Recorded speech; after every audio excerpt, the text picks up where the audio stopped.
Hello, I hope everyone is staying safe and doing well. Today I'm doing my video for my abnormal reflection. So what is one takeaway from the course as a whole? I think a major thing that stood out to me, just because this is my first time kind of thinking about mental health for a course or an extended period of time, I think something that stood out to me that is just the idea that it is health. It's something that needs to be maintained, and some amount of effort and diligence usually needs to go in, especially for a lot of the disorders in the long term. And I think another thing that kind of goes along with that is health has kind of high points and dips, and so there might be times with certain disorders where a person goes through a rough period and exhibits a lot of symptoms, but might have times where they're not exhibiting as many symptoms. I think one question that lingers for me is specifically in relation to eating disorders.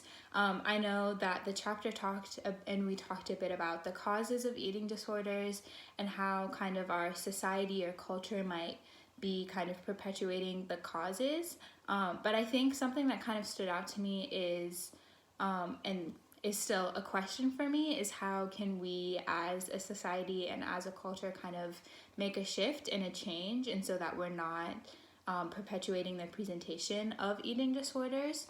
So I think that stood out to me as a question.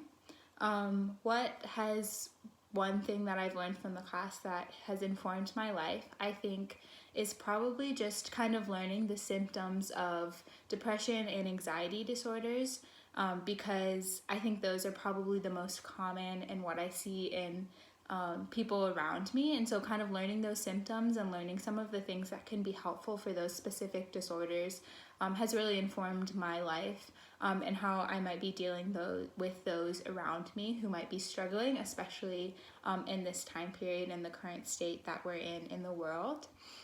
And then finally, what is the next step in my learning process? And I think I'm gonna kind of answer this question thinking in the long term, specifically in relation to abnormal. In the long term, my goal is to be a middle school counselor, and that really deals a lot with mental health. And I think the next step in my learning process in relation to abnormal psychology would to kind of be to hone in or kind of continue to learn about what disorders might specifically present in middle school age children and how to treat those disorders.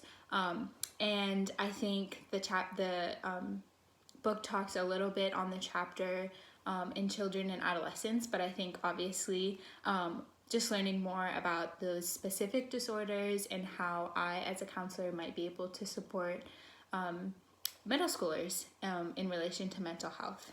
So thank you so much for everything this semester.